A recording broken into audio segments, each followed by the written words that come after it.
Amigas, amigos, son las 8:36 de la mañana. Continuamos con más de nuestro programa, El Día con Sergio, y a esta hora vamos a conversar con el abogado venezolano especialista en relaciones internacionales, en derecho internacional. Buenos días, Mariano de Alba está ya conectado aquí con nosotros. Y Mariano, bueno, primero que nada quería comentarte noticia que estoy leyendo en estos momentos a través de las redes sociales, pero que viene de la Unión Europea. Afirma la Unión Europea que si no se resuelve nada en Barbados, continuarán las sanciones. O sea que está ejerciendo presión la Unión Europea también contra, sobre todo en este caso, contra el régimen de Maduro.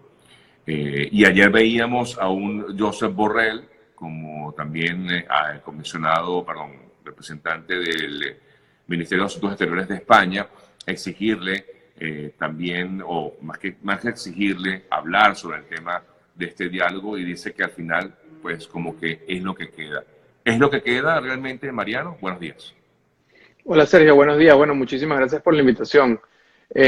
Yo creo que sí, o sea, lastimosamente creo que hay que admitir que la negociación es quizás la herramienta pues más realista para resolver la situación.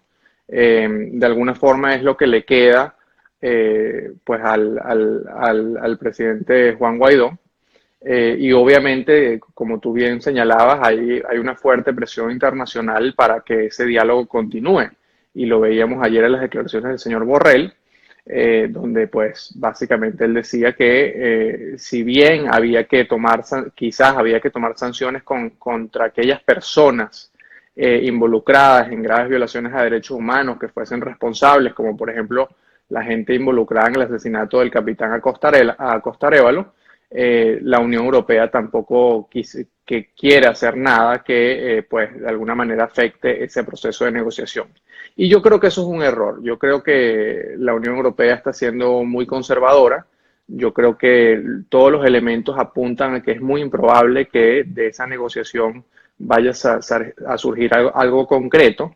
Y yo creo que el momento de aumentar la presión es ahora, es durante las negociaciones, justamente para hacer ver que efectivamente tiene que buscarse una solución. En este momento yo veo al régimen de Maduro tratando mucho de pues, instalar una mesa permanente, dar muchas vueltas al asunto. Vemos que por un lado, Cargar. sí, no, y por un lado se habla de elecciones presidenciales, pero entonces luego ya vemos que el régimen de Maduro le está dando vuelta a eso y habla de un cronograma electoral con las elecciones a la Asamblea Nacional primero. Y la realidad es que tristemente eso no va a solucionar la situación, ¿no? Entonces, a ver, yo sigo siendo muy escéptico de lo de Barbados, de lo de Noruega, y creo que el gran reto de la oposición es tratar de convencer a Europa, tratar de convencer a América Latina, y bueno, Estados Unidos sí ha mantenido una presión Y bastante convencer a fuerte. los venezolanos Correcto. también. Sí, bueno, a la comunidad internacional de aumentar la presión, a la comunidad internacional de aumentar la presión, y por otro lado, que es para conectarlo con el principio de tu pregunta, eh, pues tristemente, no pareciera haber otra opción que una negociación. Y como no pareciera haber otra opción para salir de esto que una negociación, hay que ser muy cuidadosos en cuándo te sientas en la mesa, cuándo permaneces en la mesa, porque si vamos a un nuevo fracaso de una negociación y la única solución es por esa vía, la única solución realista, pues entonces va a ser mucho más difícil que de aquí a 6 meses, de aquí a 3 meses, de aquí a un año, surja una nueva negociación cuando esa futura negociación sí pudiese ser una negociación de verdad. Por ahora, la negociación de Noruega no le auguro gran futuro. No le auguras un gran futuro, y tú acabas de decir que es la opción que nos queda, o es la opción que nos quedaría. Pero realmente se jugaron, o se ha pensado como tal en otras opciones. O sea, la opción de la fuerza realmente estuvo en algún momento presente, porque ninguna, pues digamos, avanzó en nada. Yo creo que estuvo presente, pero especialmente un mecanismo retórico de tratar de aumentar el volumen de la amenaza y tratar de ver si por esa vía surgían quiebres más importantes dentro del régimen de Maduro. Yo creo, esa es la interpretación que yo tengo. Obviamente hay, al menos dentro del gobierno de Estados Unidos, sí hay factores, el asesor de seguridad nacional, en su momento el presidente Trump, etcétera, que sí han considerado eso de forma más activa, pero se han encontrado con un fuerte rechazo no solamente dentro del propio estamento militar estadounidense, sino también de parte de la comunidad internacional. Y además a eso se le suma ahora pues la venidera elección presidencial de Estados Unidos, donde no se quiere hacer nada que pueda poner en peligro esa reelección del presidente Trump. Entonces, la realidad es que, a ver, yo sigo en mi posición de que por principio no puedo decir que es imposible una intervención militar. Sí pienso que es bastante improbable, y creo que esa situación se va a mantener al menos en el corto y mediano plazo. Entonces, Mariano, la verdad es que, bueno, difícil. Yo sé que tú no tienes, por supuesto, digamos, la respuesta a todos mis interrogantes, pero si no está la opción militar presente y se ve difícil con estas negociaciones que se están dando ahorita, en estas reuniones que se dan ahorita en Barbados y que quizás puedan prolongarse, no va a haber una solución, entonces queda Maduro para rato. Bueno, la alternativa hay que construirla, y yo pienso que la alternativa pasa mucho por el aumento de la presión internacional, cosa que hemos visto de Estados Unidos, pues últimamente ha disminuido un poco, pero se sigue manteniendo, que es lo importante. Y creo que pues, desde el punto de vista internacional, las patas cojas de la mesa es América Latina y Europa, que siguen sin tomar medidas que pudiesen tomar para aumentar la presión. ¿Qué medidas, por ejemplo, pudiera tomar en todo caso? ¿Más sanciones?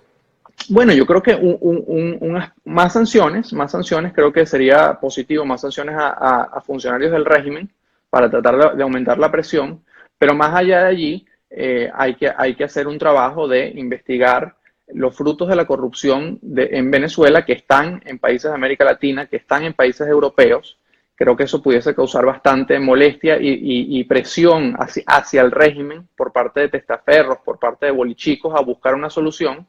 Ese es un camino. A ver, Sergio, recordemos que va a ser ya casi 2 semanas que fue publicado el informe de la alta comisionada de la ONU para los Derechos Humanos, y al día de hoy yo sigo pensando que la respuesta de la comunidad internacional a mí me tiene atónito. Ese es un informe demoledor. Claro, fue muy tímido. Ha sido muy que tímido. ha sido excesivamente tímida, y creo que se está dejando pasar la oportunidad de señalarle al régimen, al menos, fíjense, este reporte que la ONU siempre es muy conservadora, y siempre pues no llega a ninguna conclusión sin tener todos los elementos.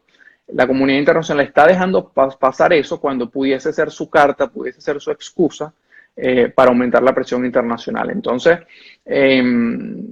y todo eso está ocurriendo, yo creo que principalmente por lo que dijo el propio Borrell, que es que pues no queremos hacer nada que ponga en jaque, que ponga en riesgo la negociación. Pero la negociación, como ya hablábamos antes, la realidad es que hasta ahora un primer error fue sentarse en la mesa sin que el régimen de Maduro hubiese dado concesiones concretas en los hechos que demostraran que efectivamente tenía voluntad.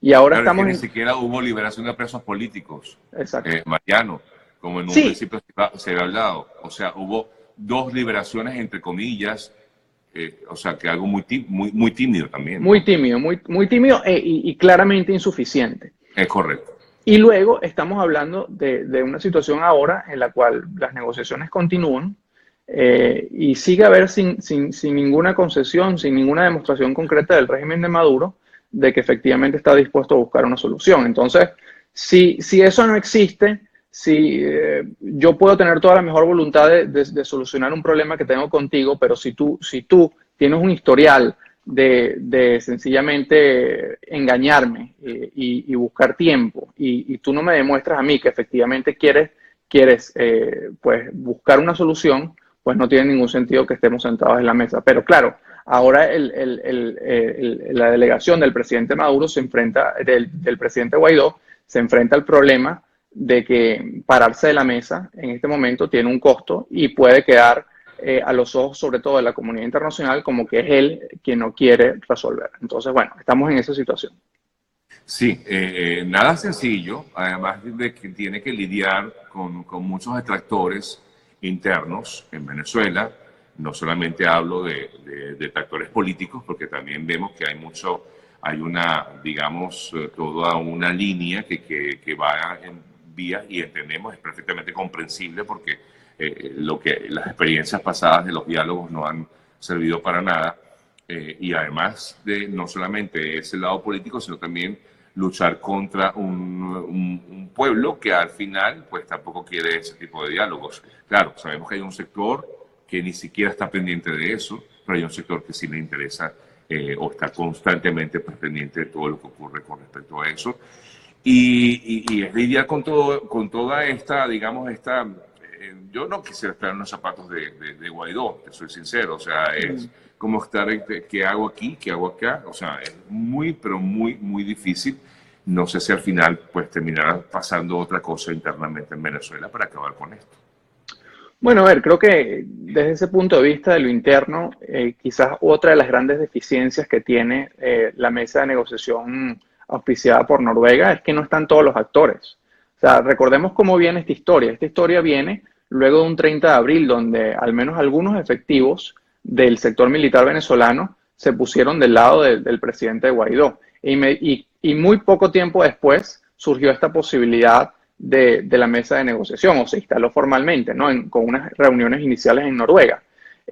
¿Por qué el sector militar venezolano no está sentado en la mesa? Esa es una muy buena pregunta. Y además creo que es preocupante que no lo esté, porque si efectivamente ya se produjo un quiebre en el sector militar venezolano que está obligando al régimen de Nicolás Maduro a buscar una solución a la crisis, si eso ya fuese así, yo creo que lo más probable es que hubiese al menos un representante del sector militar en la negociación de Noruega para sobre todo dirimir y definir cuál va a ser el futuro de esa institución. Pero, ¿no? pero Luego, también es un sector militar que está muy cuestionado también, Mariano. Entonces, como que difícil verlo allí sentado. O sea, yo no me gustaría, no me imagino, si nada más sentarse con Jorge Rodríguez es difícil, me imagino sentarte con un Padrino López, por ejemplo, en esa misma mesa. No sé. sí, no, es difícil, pero vamos a estar claros, la estrategia del gobierno de Estados Unidos, la propia estrategia del gobierno del presidente Guaidó en los primeros meses de este año, y yo diría que la de Estados Unidos continúa siendo esa, Era un ha sido llamado. precisamente, ha sido que se produzca el quiebre militar, ha sido que al menos algunos funcionarios se pongan del lado de Guaidó, y yo creo que el hecho de haber iniciado estas negociaciones envió un mal mensaje, ¿no? Porque yo vengo de tratar de convencer al sector militar de que se ponga de mi lado y resulta que, bueno, al primer fracaso, poco tiempo después voy y me siento con la gente que yo estoy tratando de que abandone el poder, porque al final vamos a estar claros, Jorge Rodríguez, Jorge Arreaza, Héctor Rodríguez, son representantes de Maduro, de Nicolás Maduro, y inclusive hay otras facciones dentro del chavismo, dentro del régimen, que no están representadas en esa mesa, como pudiese ser la de Diosdado Cabello. Entonces, eso es preocupante, pero yo creo que, a ver, el presidente Guaidó mantiene un apoyo popular bastante importante dentro de Venezuela y bastante resaltable, cosa que yo pienso que ningún otro político venezolano en este momento pudiese convocar a tanta gente como lo hace él. Luego, de alguna forma, vamos viendo que se van definiendo algunos planes iniciales sobre qué pasaría el día después, aunque todavía falta mucho trabajo por hacer desde ese punto de vista. Y luego está el tema del el reconocimiento internacional. Es importante, vimos hace pocos días cómo el gobierno de Grecia reconoció a Juan Guaidó, dado el cambio de gobierno en ese país, pero el reconocimiento es una decisión política que si no va acompañada de mecanismos de presión concreta, de acciones, pues entonces no tiene mayor impacto en el terreno. Sí, sí, insisto, no está nada sencillo. Y hablando de patas que faltarían en esa mesa, pues también estaría la disidencia chavista, por ejemplo, que no ha sido tomada en cuenta. Incluso esas voces un poco más radicales de pronto también pudieron estar sentadas en esa mesa, digo, de parte de la oposición, ¿no? Yo creo que es importante, pero bueno, ahí la verdad es que no sé quién al final toma esas decisiones, si son decisiones de parte y parte o son decisiones del propio gobierno, en este caso el Reino de Noruega, no lo sé, pero bueno, ellos son expertos también, Mariano, en manejo de este tipo Sí, no, pero de temas, ¿no? no, se lo pone en duda. Sergio, yo creo que eso nadie lo pone en duda, la expertise y la experiencia que tiene el gobierno de Noruega en este tema, pero al final los venezolanos tenemos que, claro, ellos son unos, ellos no van a tomar parte por, al final el mediador puede ser muy bueno, puede tener mucha experiencia, pero si no hay voluntad de ambas partes de buscar una solución, el mediador no puede hacer magia. Entonces, a ver, a mí me gustaría que hubiesen elementos objetivos en los cuales yo pudiese decir que la negociación va caminando por un buen camino, pero lastimosamente no, al día de hoy no los tengo. Entonces, creo que para ser sinceros con la audiencia y para también estar preparados a lo que puede suceder en las próximas semanas, en los próximos meses, creo que tengo que hacer este análisis. Y un aspecto que sí me parece positivo y que leí durante el fin de semana es que aparentemente dentro de la Asamblea Nacional, dentro de la oposición venezolana, se ha decidido que se va a tener un lapso de 30 días para ver si la negociación avanza, y si no avanza, pues entonces la delegación del presidente Guaidó se retiraría de la mesa. Creo que eso otorga presión para que haya avances concretos, y tiene sentido que si en un lapso de tiempo corto, porque la propia delegación de Guaidó tiene que ser expedita, no hay resultados, pues no queda otra alternativa que levantarse de la mesa. Agradecidos como siempre, Mariano. Un fuerte abrazo y seguimos conversando. Mariano muchísimas gracias. Alba es abogado. Un fuerte abrazo a Mariano Alba. Una pausa, amigas y amigos, en breve seguimos con más del tiempo.